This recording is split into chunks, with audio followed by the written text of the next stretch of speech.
إن الحمد لله نحمده ونستعينه ونستغفره ونعوذ بالله من شرور أنفسنا ومن سيئات أعمالنا من يهده الله فلا مضل له ومن يضلل فلا هادي له وأشهد أن لا إله إلا الله وحده لا شريك له وأشهد أن محمدا عبده ورسوله صلوات الله وسلامه على عبده ورسوله محمد بن عبد الله وعلى آله وصحبه ومن اتبعهم بإحسان إلى يوم الدين. أما بعد، معاشر المسلمين rahimani wa rahimakumullah. Dengan rahmat Allah Subhanahu wa taala dan taufiknya, kita bisa duduk kembali di majelis ilmu yang insyaallah kita harapkan majelis ini adalah majelis hidayah, majelis taufik, majelis rahmat dan majelis barokah. Ikhwanana rahimani wa rahimakumullah, kita lanjutkan membaca kitab Mawsu'atul Adabil Islamiyah Al-Murattaba 'ala al-Hurufi Hijaiyah. Kita sampai di bab ta, fasal yang kedua, adabut tadawi, adab-adab berobat. Kita tentunya pernah sakit. Tentunya kita pernah sakit. Dan terkadang kita bahkan mencari obatnya atau berobat. Maka semua itu adalah takdir Allah Subhanahu wa taala. Allah menciptakan penyakit, Allah yang menciptakan pengobatan, dan Allah pula yang menciptakan kesembuhan. Semuanya itu tidak lepas dari hikmah Allah Subhanahu wa taala yang kita ketahui ataupun yang tidak kita ketahui. Dan insyaallah penulis di sini akan membawakan beberapa adab-adab terkait tentang berobat. Beliau mengatakan, la yakhlu al-muslimu min da'in yusibuhu. Seorang muslim itu tidak luput dari penyakit yang menimpanya. Saghura dzalika da'u aw 'azuma. Kecilkah itu penyakitnya ataukah besar? Wa dzalika biqadarillahi ta'ala. Dan itu semua adalah berdasarkan takdir Allah Subhanahu wa taala, kuasanya Allah Azza wa Jalla. Wa qad ja'ala Allahu likulli da'in dawa'an kama sayati. Dan sungguh Allah Subhanahu wa taala menjadikan setiap penyakit itu ada obatnya. Sebagai nanti akan datang. Untuk adik-adik ya, harap tenang. Ini majelis ilmu, Allah Subhanahu wa taala merahmati, para malaikat turun. Mohon tenang ya. Kalau tidak bisa tenang, bisa turun ke bawah. Nah, rahimakumullah. Wa qad kana an-nabiy sallallahu alaihi wasallam yatadawa bil Qur'ani wa ghairihi. Dan adalah Nabi sallallahu alaihi wasallam juga beliau pernah berobat, entah itu dengan Al-Qur'an atau selainnya. Wa arsyada ila tadawi bi adadin minal adwiyah. Dan beliau juga mengisyaratkan, memberikan petunjuk untuk berobat ya, dengan sejumlah pengobatan, dan insyaallah akan disampaikan oleh penulis di sini. Yang pertama, untuk terkait dengan adab-adabnya, al-adabul awal an-niyatus salihah. Yang pertama adalah niat yang baik. Sawa'un min jihatil marid atau min jihatil mu'alij. Sama saja entahkah itu dari sisi yang berobat, yang sakit, ataukah yang mengobati. Fayanwil maridu istishfa'a minal maradi bi gharadil muhafadhati ala sihhatihi wa quwwati li ajlihi taqawwi ala taatillahi ta'ala. Hendaknya seorang yang sakit itu berniat untuk mencari kesembuhan ya, dari penyakitnya yang menimpanya. Untuk apa? untuk menjaga kesehatannya, agar dia juga kuat di dalam dia menjalankan ketakwaan kepada Allah Subhanahu wa taala. Ya. Ini niat yang agung ya. Karena berobat hukumnya apa? Berobat hukumnya wajib, hukumnya mubah. Ya, mana dalilnya berobat tidak wajib ya. Pengobatan yang dimaksud di sini adalah pengobatan sakit hissiyah. Ya, sakit-sakit yang menimpa jasad. Hukumnya mubah. Bisa berubah, bisa. Seperti hukum nikah itu. Nikah hukumnya masyru', minimalnya mubah kalau nggak ada keinginan, kemudian syahwat juga tenang-tenang saja ya. Bisa berubah sunnah apabila dia menjalankan sunnah Nabi SAW. Bisa juga wajib tatkala seorang itu kalau tidak menikah jatuh di dalam keharaman. Dan juga bisa haram ya, bisa haram. Misalnya dia impoten. Tahu ya impoten? Nikah, istrinya masih fresh syahwatnya, maka haram menikah. Kenapa? Istri tidak mendapatkan haknya. Maka di sini diobati dulu ya, diobati. Karena hukumnya bisa berubah. Begitu pula pengobatan. Dalil yang ingin kami sampaikan adalah sebagaimana dalam hadis Bukhari dan yang lainnya, Rasulullah pernah didatangi seorang wanita yang punya penyakit ayan. Ayannya karena syaitan. Dia datang kepada Nabi SAW untuk minta didoakan ya, berdoa kepada Allah agar disembuhkan. Maka Nabi SAW memberikan dua alternatif. Kalau kamu mau saya akan doakan, dan kalau kamu mau kau bisa bersabar dan bagimu surga. Maka wanita ini juga cerdik ya. Dia mengatakan, ya udah saya milih sabar, tapi berdoalah kepada Allah agar tatkala penyakitku kambuh, Allah menutupi auratku. Itu dia. Maka di sini wanita itu bersabar di atas penyakit yang dia alami, menunjukkan dalil atau istidlalnya, pendalilannya adalah Rasulullah memberikan alternatif. Kalau mau bersabar, ya tidak berobat, dia bersabar dengan takdir Allah Subhanahu wa taala, maka Allah akan berikan dia surga. Karena apa yang menimpa kaum muslimin, ya, orang yang beriman akan menaikkan derajatnya, menghapuskan kesalahan dan dosanya, dan menaikkan derajatnya, dan Allah akan berikan pahala atas apa yang dia rasakan ya. Adapun pilihan yang kedua ya, kalau mau ya didoakan, dan itu hukumnya boleh minta doa kepada orang soleh.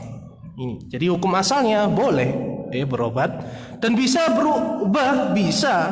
Misalnya kalau dia sakit ya, balik miso bahasa nang Jawa, miso ngerusulo, kemudian marah-marah ya, yang ngobatin diomelin, kemudian yang di rumah itu juga dimarahin, atau dia mengeluh hingga melontarkan kata-kata yang mengandung dosa ya, mengumpat, tidak sabar dengan takdir Allah Subhanahu wa taala, maka saat itu bisa berubah jadi sunnah atau bahkan wajib ya. Wallahu taala alam.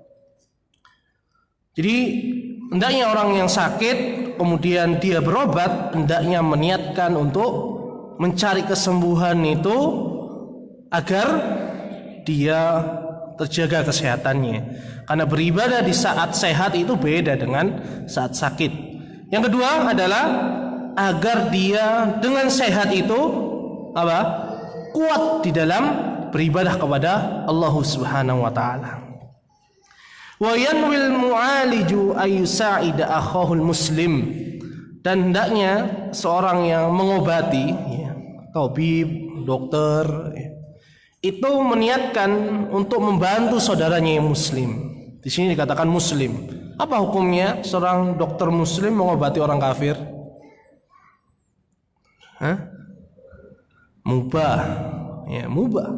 Bahkan bisa menjadi sunnah tatkala yakin kalau diobati ini ya dia bisa berdakwah dengan menjalankan tauhid, ya, bahwasanya yang memberikan kesembuhan itu adalah Allah Subhanahu wa taala, bukan saya, bukan Tuhan Bapak, bukan Tuhannya ibu ini, tapi Allah Subhanahu wa taala yang menciptakan semuanya ini.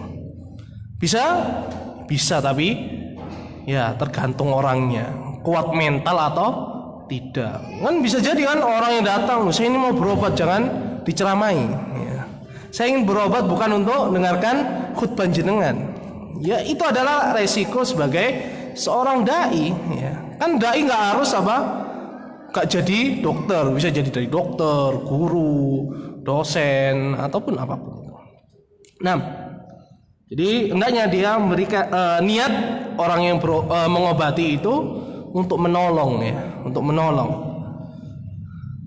Kemudian wa an yanfa'ahu bima yastati'u, dan memberikan manfaat dengan semampunya, ya, karena Nabi SAW mengatakan khairun nas anfa'uhum linnas, sebaik-baik manusia yang paling bermanfaat adalah yang paling berikan manfaat kepada yang lainnya. Semakin banyak memberikan manfaat, maka semakin baik di sisi Allah Subhanahu wa taala, dan pasti ya akan semakin baik di mata atau di hati kaum muslimin, manusia. Ya, dan kebaikan yang paling baik adalah dakwah, ya, nasihat, amar ma'ruf, nahi munkar. 6. Adab yang kedua, isti'malul adwiyah al-masyru'ah, menggunakan obat-obatan yang diperbolehkan secara syar'i. Wa hiya allati ja'atil adillatu syar'iyyatu sahihatu bil dalalati ala masyru'iyyatiha wa ala naf'iha fi ilaji amradin muayyanah. Yakni dalil-dalil syar'i yang sahih yang datang yang menunjukkan akan bolehnya beberapa, ya, pengobatan. Misalnya disebutkan di sini al-habbatus sauda. Ini apa? Jintan hitam. Karena Nabi SAW mengatakan al-habbatus sauda'u shifaa'un min kulli da'in illa sam.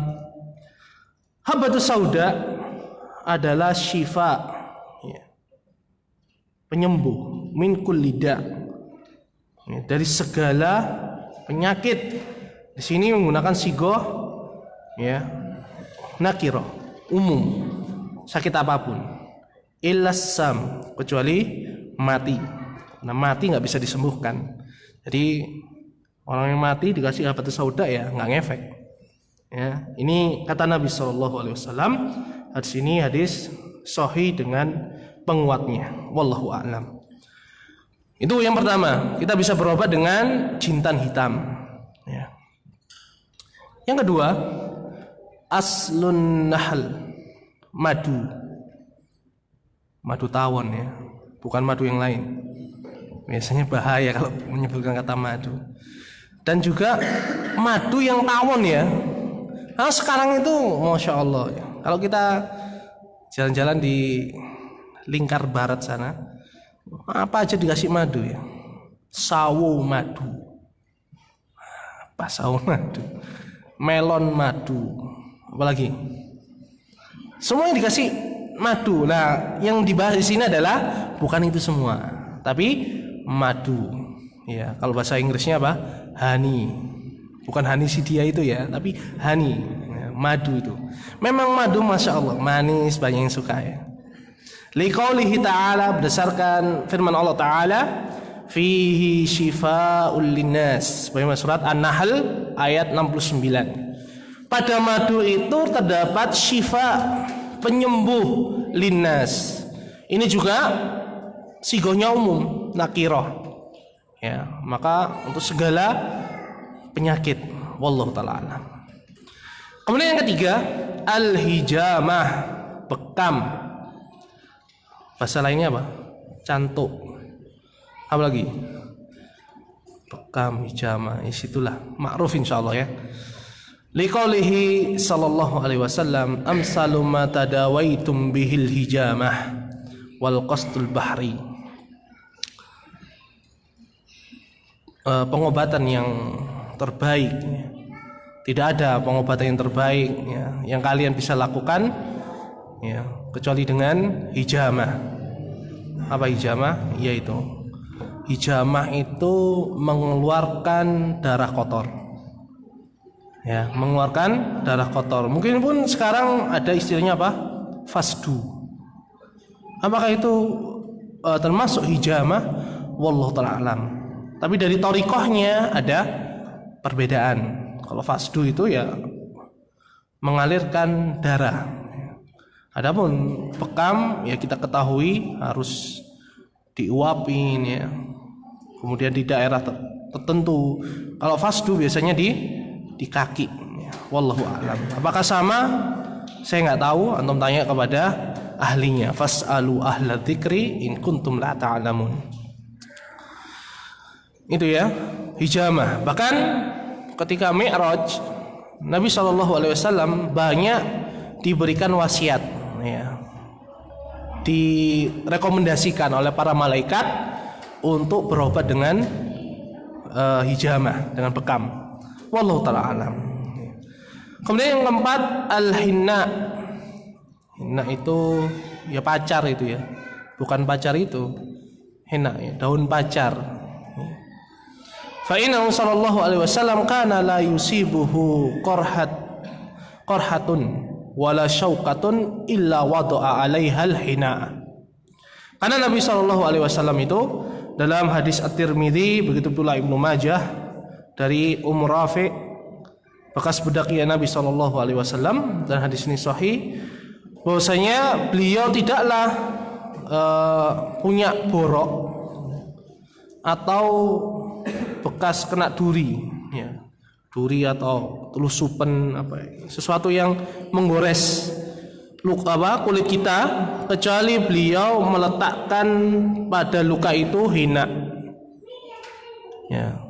Apakah hina-hina yang pasta itu? Wallahu alam. Tanya ahli pengobatan. Apakah hina yang bentuknya pasta seperti odol itu murni ataukah ada campurannya? Pertanyaan kedua, kalau ada campurannya, ya kalau pertama ya, kalau ada campurannya itu tidak mudaratkan, maka silakan dipakai. Ya, silakan dipakai. Dan lebih bagus memang asli ya. Karena kita tidak tahu di pabrik itu bagaimana dikemas, kemudian prosesnya, kecuali antum tahu. Wallahu a'lam. Kemudian yang kelima, ya. Wa yadkhulu fi hadzal istimal ar-ruqa al-masyru'ah ruqyah bil Qur'ani wa nahwihi. Yang lima, termasuk di dalam berobat adalah ruqyah ya. Jambi-jambi. Apa ruqyah itu? Bacaan yang dibaca kepada orang yang sakit ya, untuk mencari kesembuhan. Itu namanya ruqyah. Dan para ulama menetapkan ruqyah boleh ya. Ruqyah hukumnya mubah selagi tidak ada kesyirikan di dalam bacaan tersebut. Maka ruqyah yang masyru' adalah dengan Al-Quran, dengan hadis Nabi Shallallahu Alaihi Wasallam, atau doa yang dipakai oleh Nabi Shallallahu Alaihi Wasallam, atau dengan ya doa dalam bahasa Indonesia, bahasa Jawa. Yang penting adalah tidak ada kesyirikan, kemudian difahami maknanya. Tidak ada kesyirikan tapi apa? Doanya nggak jelas ya. Ngerumeng itu pokoknya tidak jelas pengucapannya, sehingga bisa orang salah sangka ini adalah jangan-jangan disuwuk itu dalam bahasa Jawa ya, disemprot ya. Intinya harus jelas ya. Ruqyah ini bahaya karena sekarang itu bahaya sekali tempat-tempat ruqyah center, kemudian sejenis itulah Dan kita tidak tahu hakikatnya apakah yang meruqyah itu faham tentang fikih ruqyah atau tidak.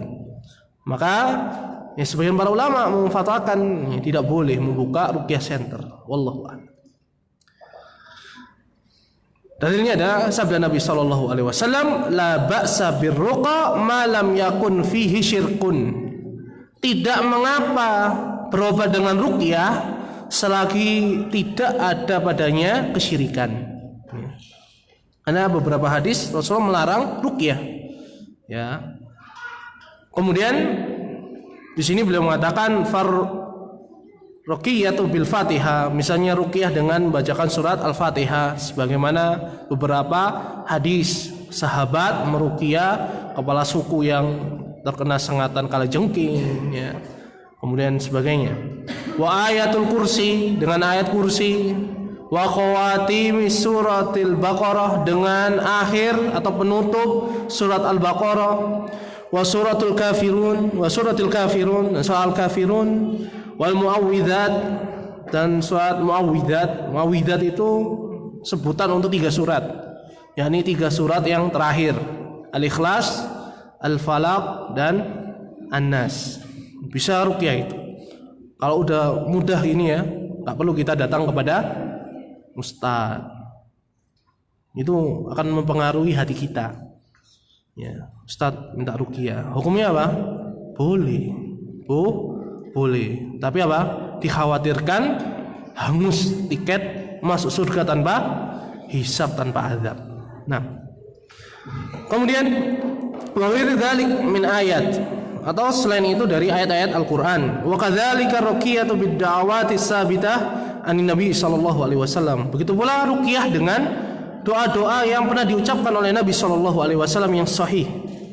Wa kullu ma laysa fihi syirkun billahi ta'ala. Intinya tidak boleh ada padanya kesyirikan kepada Allah Subhanahu wa taala. Qul dzalika la ba'sa bihi wa huwa jaizun insyaallah, dan semua itu dibolehkan insyaallah. Ini dulu ya, cukup panjang. Dan dalil yang di sini juga disebutkan bahwasanya bahkan Nabi SAW memerintahkan istri-istri beliau untuk meruqyah diri mereka sendiri dari penyakit ain, ya, penyakit yang datang karena pandangan mata orang lain. Qalat Aisyah, semisal apa yang dikatakan oleh Ummul Mukminin Aisyah radhiyallahu anha, kana sallallahu alaihi wasallam ya'muru an nastarqiya minal ain. Dan Nabi sallallahu alaihi wasallam pernah memerintahkan kami untuk meruqyah dari penyakit ain. Dan banyak ya hadis-hadis yang terkait tentang meruqyah. Bahkan Nabi SAW pernah datangi seorang sahabat yang sakit, kemudian Rasulullah memerintahkan sahabat lain untuk meruqyahnya. Wallahu a'lam. Adab yang ketiga, al-ihtijamu li sab'ata asyara aw tis'ata asyara aw wahidun wa ishrun. Wahidin wa ishrin. Hendaknya berbekam, ya ini khusus untuk bekam, pada tanggal 17, 19 dan 21. Disunahkan berbekam kalau mau berobat dengan bekam itu di tanggal 17, 19 dan 21. Bulan apa? Hijriyah, karena nggak ada kaitannya syariat kita dengan bulan miladi atau Masehi. Ini penting ya kita untuk hijrah. Kita sering mengatakan hijrah, ayo, go hijrah. Tapi tanggalannya sama. Hijrah ya harus hijrah. Bahkan kalender kita namanya Hijriyah. Ya, Umar ijtihad mulai tahun, ya, menggunakan tahun Hijriyah adalah saat Rasulullah hijrah. Nah, faman ihtajama falyahtajim fi hadhil ayyam. Kata beliau hafizahullah taala, barang siapa yang ingin berbekam, hendaknya dia berbekam pada hari-hari itu. Wahiyal yaumus sabi asyar, ini tanggal 17, 19 dan 21 min kulli syahrin arabi, dari setiap bulan di bulan Arab, yakni Qamariyah. fa inna an-nabiyya sallallahu alaihi wasallam kana yahtajimu li-sab'a asyrata wa tis'ata asyrata wa ihda wa ishrin. Karena Nabi sallallahu alaihi wasallam beliau itu berbekam pada tanggal 17, 19 dan 21. Hadis ini diriwayatkan Imam At-Tirmidzi, Imam Hakim, dan hadis ini sahih insyaallah. Wa kadzalika fa innahu sallallahu alaihi wasallam qala, dan begitu pula Nabi SAW juga pernah mengatakan, inna khairu ma tahtajimuna fihi yauma sab'ata asyarata.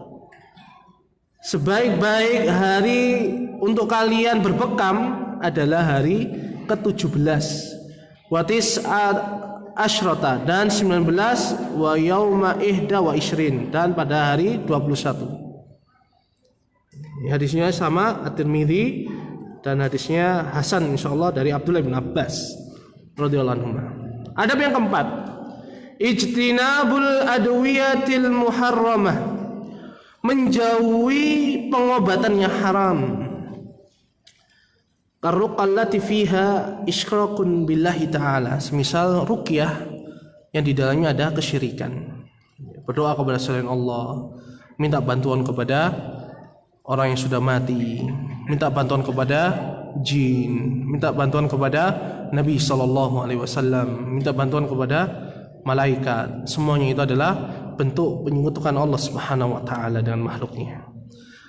Fa in isti'malaha haramun, karena menggunakan ruqyah yang di dalamnya ada kesyirikan haram. Bal qad yakunu syirkan mukhrijan minal millah, bahkan bisa jadi apa? Syirik yang mengeluarkan pelakunya dari agama Islam. Wa hiya manhiyun anha kama fil hadis as-sabiq fil adab tsani, dan itu juga haram sebagaimana dalam adab yang kedua, qad tadawi bil khamr, semisal contohnya berobat dengan khamr. Khamr itu apa?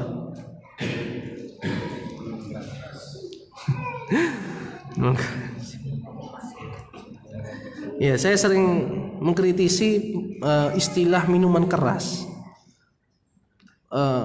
Ya meskipun ini bahasa ya. Coba kita, apakah setiap minuman keras itu haram? Hah? Kasih contoh dong kalau gitu. Kalau ngomong enggak itu, tanggung jawab lah. Hah? Bukan. Mau keras sekali itu ya, bisa mati. Keras, misalnya apa? Air ketan, itu keras itu. Orang yang tidak biasa bisa murus sakit perut ya. Keras. Tapi apakah haram? Tidak ada fatwanya. Haram. Legen ya, legen yang murni ya, kalau dijual-jual itu campuran air itu ya. Satu gelas cuma 2.000. Ya, kami pernah beli ya di dekat mahat kami dulu. Mahal, satu gelas itu 5.000 6.000. Ya, karena sehari aja ngambil legen itu nggak ada satu botol. Itu kalau dijual jirigenan, dari mana? Dicampur dengan air. Nah, itu keras tapi apa? Tidak memabukkan. Maka khamr adalah gunakan definisi yang diberikan oleh Nabi sallallahu alaihi wasallam. Apa? Kullu muskirin khamrun. Setiap yang memabukkan itu khamr. Maka terjemahkan khamr itu dengan minuman yang memabukkan, ya. Wa kulli khamrin haramun, dan setiap khamr adalah haram. Maka dalil ini jelas tidak disebutkan khamr itu mesti apa? Cair. Ya, tidak mesti cair. Buktinya apa? Di zaman Syekhul Islam Ibnu Taimiyah, beliau sudah berfatwa bahwasanya ada barang yang lebih memabukkan daripada khamr. Maksudnya minuman itu apa? Ganja. Dan ganja. Nah, kok sekarang itu ada ya, yang berfatwa kita tingkatkan ya, coba komoditas ekspor kita ya, dari apa? Ganja. Subhanallah. Ya, ini dah ya, kebodohan ini bisa menyesatkan umat. Ya, oh iya betul juga ya. Yang diharamkan adalah mengkonsumsinya. Apalagi negara-negara di luar sana ganja itu ya dibutuhkan, kita ekspor, untung devisa. Ini adalah otak-otak yang tidak dibimbing oleh syariat Islam. Jangan tertipu meskipun apa? Ngaku partainya partai Islam ya. Ya. Partainya Islam, Islamnya iya, tapi apa? Orang-orangnya belum tentu Islami, belum faham, jahil terhadap syariat kita. Ya.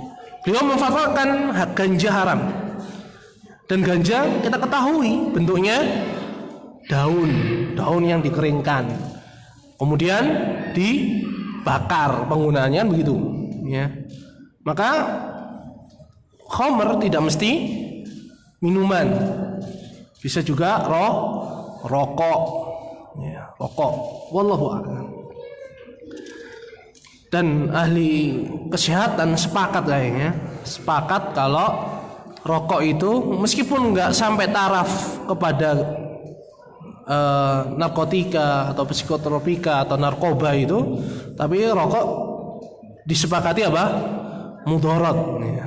Sedangkan Nabi SAW mengatakan la dharara wa la dirar. Jangan membuat diri kalian itu mudarat atau jangan membuat orang lain kena mudarat.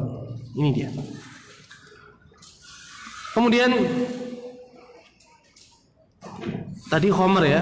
Karena Nabi SAW mengatakan sebagaimana Rasulullah SAW pernah disampaikan oleh Abu Hurairah radhiyallahu anhu dalam Sunan Abu Dawud Ibnu Majah, bahwasanya naha 'anid dawa'il khabis.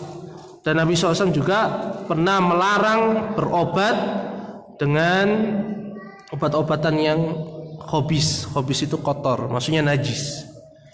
Tahun 90-an atau awal-awal 2000, kami masih ingat waktu sekolah itu ada orang berobat dengan ini apa? Air kencingnya dia sendiri. Jadi kami masih ingat itu ada seorang yang dia badannya segar, kemudian dia diundang di sebuah siaran ya. Kemudian ditanya tentang testimoni apa yang menyebabkan kok wajahnya itu terlihat masih muda, kemudian jarang sakit, bahkan bugar, sehat. Maka dia mengatakan, saya setiap pagi itu minum kencing saya sendiri. Masya Allah. Dan alhamdulillah dia bukan orang muslimah atau muslim, dia orang kafir. Ini ya pentingnya kita mengetahui, ada boleh berobat dengan barang-barang najis. Ini ada coklat kok bau. Ini adalah ya udahlah, ini kotorannya imam kami, memberikan ya penyembuhan dari segala penyakit. Ini jangan diambil. Jadi ini orang Syiah ini biasanya ya.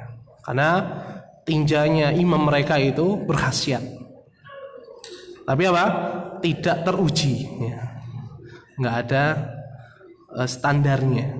Bahkan Nabi SAW melalui hadis Abu Hurairah jelas-jelas melarang berobat dari sesuatu yang kotor, najis.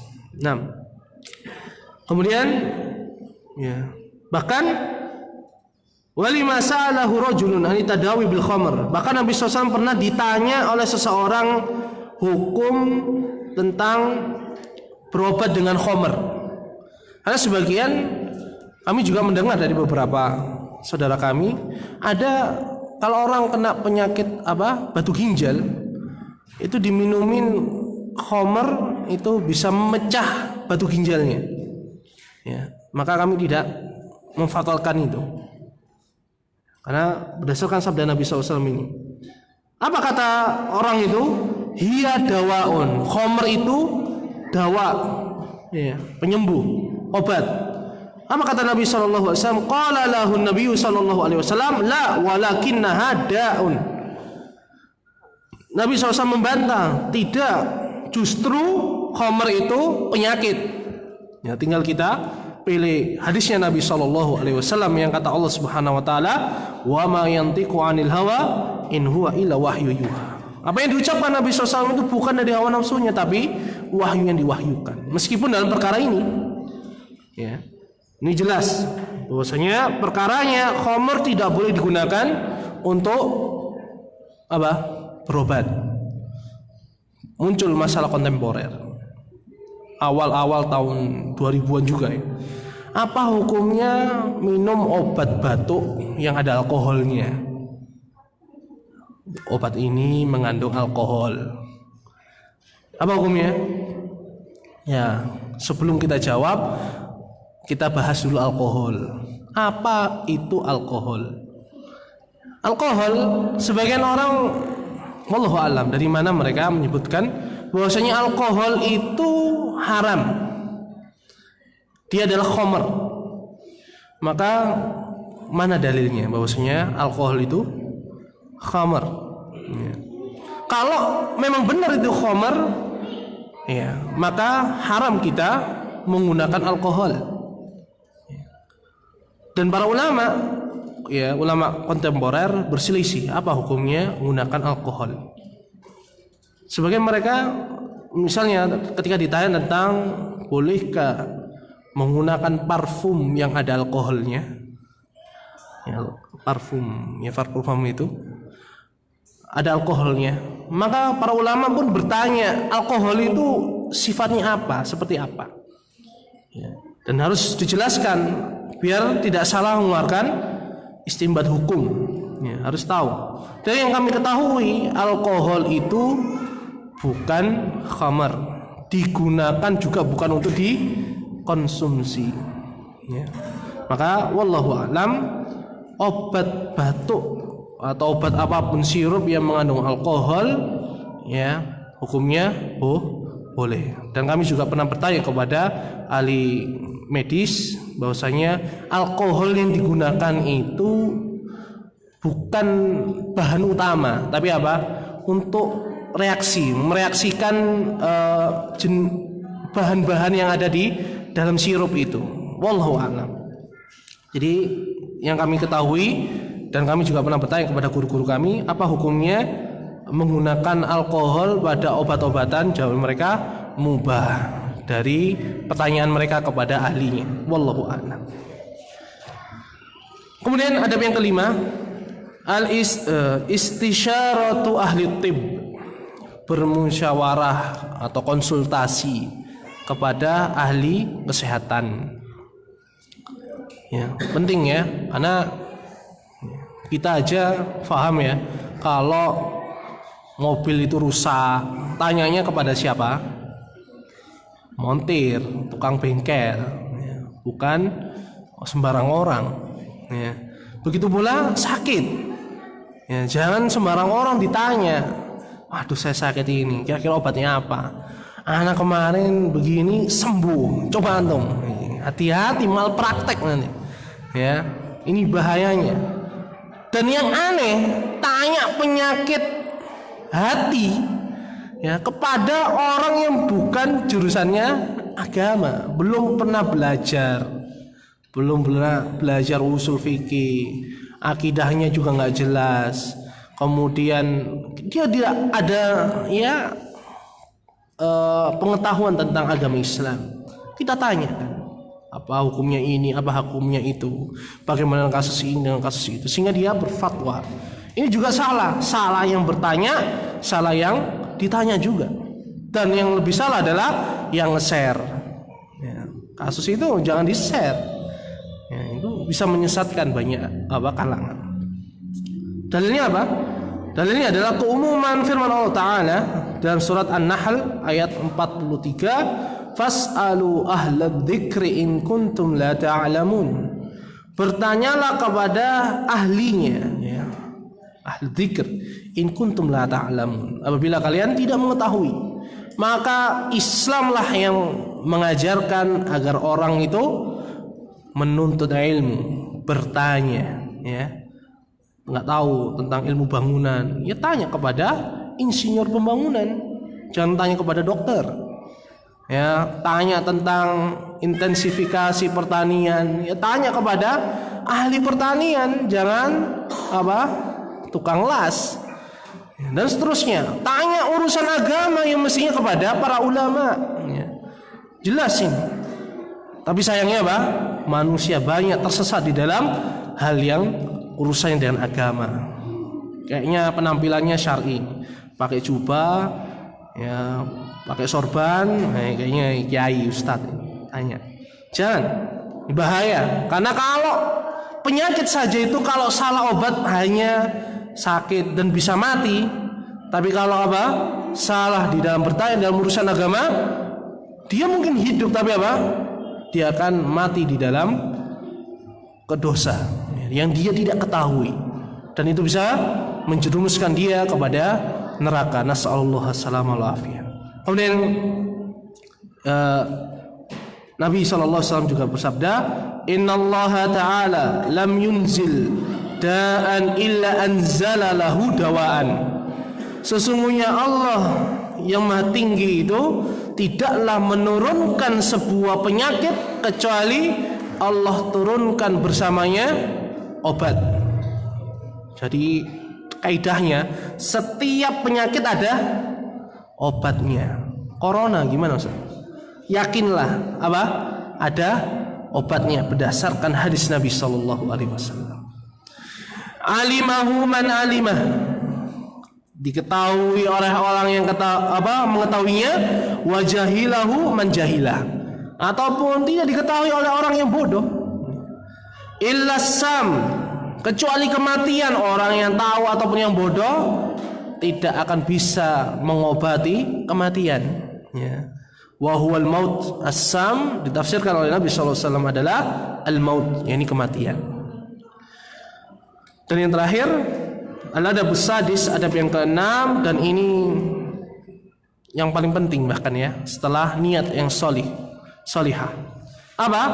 I'tiqadun anna syifaa biyadillahi wahdah. Yakni berkeyakinan bahwasanya kesembuhan itu di tangan Allah saja, ya.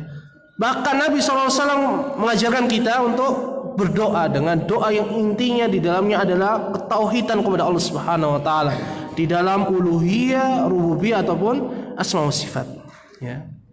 Apa doanya? Sebenarnya diriwayatkan oleh Imam Bukhari, Imam Muslim, Imam Ahmad yang banyak sekali bahwasanya Rasulullah SAW pernah berdoa, Allahumma anta syafi, isfi anta syafi, la shifaa illa shifa'u. Ya Allah, sembuhkanlah.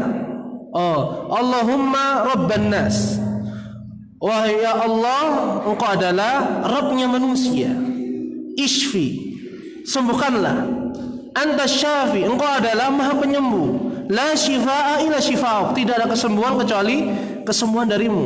Shifaan la yughadiru saqama, kesembuhan yang tidak meninggalkan rasa sakit, ya. Ini adalah tauhid, beribadah kepada Allah Subhanahu wa taala dengan berdoa kepada Allah, kemudian menetapkan namanya Allah Subhanahu wa taala Rabbun Nas, begitulah sifatnya juga. Kemudian Asy-Syafi, ya, Asy-Syafi termasuk nama dari nama-nama Allah Al-Husna. Dan tidak ada kesembuhan, kata Nabi SAW, kecuali kesembuhan yang itu dari engkau. Maka dokter, obat apapun tidak dapat menyembuhkannya dengan sendirinya. Bahkan Nabi SAW dengan tegas mengatakan, la adwa wala tiyarota, tidak ada penyakit yang menular. Maksudnya apa? Dengan sendirinya. Maka obat ini juga begitu, tidak ada yang menyembuhkan dengan sendirinya, dan tidak ada tiaroh, menganggap sial karena kejadian terutama burung di zaman jahiliyah. Dan Allah Subhanahu wa taala mengabadikan bagaimana ucapan Nabiullah Ibrahim alaihissalam dalam surat Asy-Syu'ara ayat 80, wa idza maridtu fahuwa yashfin. Apabila aku sakit, maka dialah Allah yang menyembuhkanku. Dan inilah yang dapat kita bahas tentang adab-adab berobat, dan semoga Allah Subhanahu wa taala memberikan manfaat kepada kita dan kepada kaum muslimin, dan hendaknya kita ya bersabar tatkala kita sakit, dan kita hendaknya memberikan ya kebaikan kepada orang-orang yang sakit, Apabila dilihat ya, di jamaah ini kok nggak ada, biasanya muncul sholat, kok nggak ada, safar enggak, coba dicek, mungkin aja dia sakit. Kalau ada yang kelihatan sakit, nggak usah apa, ditawari, antum mau nggak tak ruqyah, sudah diruqyah saja. Ya, ini kebaikan kita, karena Nabi SAW mengatakan khairun nas anfa'uhum linnas. Wallahu ta'ala alam. Mungkin ini yang ya kita cukupkan, tidak ada soal jawab. Kalau ada pertanyaan mungkin bisa kita bahas di pertemuan yang akan datang biidznillah subhanahu wa ta'ala. Subhanakallahumma bihamdika asyhadu an la ilaha illa anta astaghfiruka wa atubu ilaik. Wa akhiru da'wana alhamdulillahirabbil alamin. Wassalamualaikum warahmatullahi